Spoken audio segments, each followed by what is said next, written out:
ನಮಸ್ಕಾರ ಎಲ್ಲರಿಗೂ. ನಮ್ಮ ಶಶಿ ಮನೆ ಊಟ ಚಾನಲ್ಗೆ ಸ್ವಾಗತ. ಈಗ ನಾನು ಉತ್ತರ ಕರ್ನಾಟಕದ ಸ್ಪೆಷಲ್ ಸೇವ್ ಅಥವಾ ಖಾರನ ಮಾಡೋದು ಹೇಗೆ ಅಂತ ಹೇಳ್ಕೊಡ್ತೀನಿ. ಇದಕ್ಕೆ 3 ಕಪ್ ಬಜ್ಜಿ ಹಿಟ್ಟನ್ನು ತಗೊಂಡಿನಿ. ಈಗ ಒಂದೊಂದೇ ಕಪ್ ಹಾಕಿ ಈ ಥರ ಜಲುಡಿನ ಮಾಡಬೇಕು.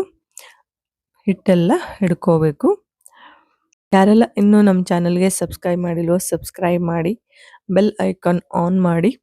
ನಮ್ಮ ಎಲ್ಲ ವಿಡಿಯೋಗಳು ನಿಮಗೆ ತಲುಪುತ್ತವೆ. ಈಗ 3 ಕಪ್ ಬಜ್ಜಿ ಹಿಟ್ಟು ಹಿಡ್ದಾದ್ಮೇಲೆ ಇದಕ್ಕೆ 1/4 ಕಪ್ ಅಕ್ಕಿ ಹಿಟ್ಟನ್ನು ತಗೊಂಡಿನಿ. ಅದನ್ನು ಇದರಲ್ಲಿ ಹಾಕಿ ಜಲುಡಿ ಮಾಡಬೇಕು. ಆಮೇಲೆ ಇದಕ್ಕೆ ಉಪ್ಪನ್ನು ಹಾಕ್ತಾ ಇದ್ದೀನಿ. 1 ಸ್ಪೂನ್ ಉಪ್ಪು ಹಾಕ್ತಾ ಇದ್ದೀನಿ. ಆಮೇಲೆ ಖಾರ ಪುಡಿನ ಹಾಕ್ತಾ ಇದ್ದೀನಿ. 3/4 ಸ್ಪೂನ್ ಖಾರ ಪುಡಿನ ಹಾಕಿದ್ದೀನಿ.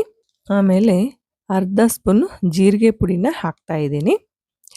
ಆಮೇಲೆ ಸ್ವಲ್ಪ ಅರಿಶಿಣನ ಹಾಕಬೇಕು. ಒಂದು ಸ್ವಲ್ಪ ಕಲರ್ಗೆ ಕಲರ್ ಆಗ್ತಾವ ಸೇವ್ ಅದಕ್ಕಾಗಿ ಹಾಕಬೇಕು. ಆಮೇಲೆ 1 ಸ್ಪೂನು ಅಜ್ವಾನನ ಹಾಕ್ತಾ ಇದ್ದೀನಿ. ಎಣ್ಣೆನ ಕಾಯಕ್ಕಿಟ್ಟಿದ್ದೀನಿ. ಆ ಎಣ್ಣೆನ ಇದರಲ್ಲಿ ಹಾಕಬೇಕು. ಬಿಸಿ ಎಣ್ಣೆನ ಹಾಕಬೇಕು. 2 ಸ್ಪೂನ್ ಹಾಕಿದ್ರೆ ಸಾಕು. ಹಾಕಿ ಇದನ್ನು ಕಲಿಸ್ಬೇಕು. ಈಗ ಎಣ್ಣೆ ಬಿಸಿ ಇರೋದ್ರಿಂದ ಸ್ಪೂನ್ಲೇ ಕಲಿಸಬೇಕು ಫಸ್ಟಲ್ಲಿ. ಆಮೇಲೆ ನೀರು ಹಾಕಿ ಚೆನ್ನಾಗಿ ಕೈಲೇ ಕಲಿಸಿದ್ರೆ ಬರುತ್ತೆ ನೋಡಿ. ಈ ಥರ ಕಲಿಸ್ಬೇಕು. ಆಮೇಲೆ ಇದಕ್ಕೆ ನೀರು ಹಾಕಬೇಕು. ನೀರನ್ನು ನೋಡಿ ಹಾಕಬೇಕು. ಹಿಟ್ಟು ಜಾಸ್ತಿ ನೀರು ಆಗಬಾರ್ದು, ಹಳಸಾಗಬಾರ್ದು. ಹಾಗಾಗಿ ನೋಡಿ ಕಲಸಿ ಮತ್ತೆ ಹಾಕಬೇಕು. ಈ ಸೇವು ಬೇಕರಿ ಥರನೇ ಆಗ್ತಾವ. ಇದನ್ನು ತಪ್ಪದೆ ಟ್ರೈ ಮಾಡಿ. ಹೇಗಾಯ್ತಂತ ನನಗೆ ಕಾಮೆಂಟಲ್ಲಿ ತಿಳಿಸಿ. ಈಗ ಸ್ವಲ್ಪನೇ ನೀರು ಹಾಕಿ ನಾದ್ತಾ ಹೋಗಬೇಕು. ಎಲ್ಲನೂ ಚೆನ್ನಾಗಿ ಕಲಿಸ್ಬೇಕು. ಈ ಥರ ಇಷ್ಟಾದರೆ ಸಾಕು.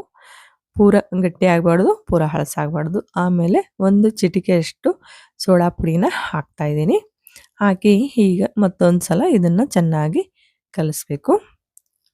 ನೋಡಿ ಯಾವ ಥರ ಆಗಿದೆ. ಪೂರ ಗಟ್ಟಿನೂ ಆಗಿಲ್ಲ, ಪೂರ ನೀರು ಆಗಿಲ್ಲ.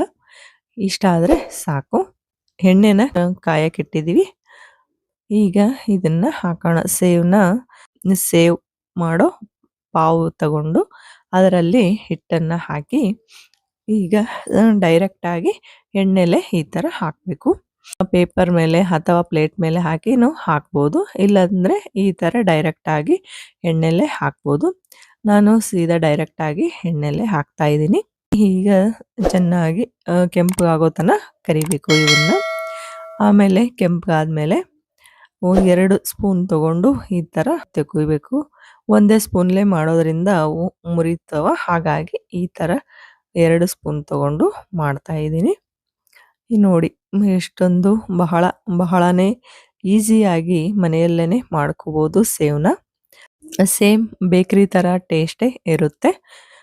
ಒಂದ್ಸಲ ಇದನ್ನು ಟ್ರೈ ಮಾಡಿ. ಈ ವಿಡಿಯೋ ನಿಮಗೆ ಇಷ್ಟವಾಯಿತು ಅಂತ ಅನ್ಕೊತೀನಿ. ಈ ವಿಡಿಯೋಗೆ ಲೈಕ್ ಮಾಡಿ, ಶೇರ್ ಮಾಡಿ, ಸಬ್ಸ್ಕ್ರೈಬ್ ಮಾಡೋದನ್ನು ಮರಿಬೇಡಿ. ಧನ್ಯವಾದಗಳು.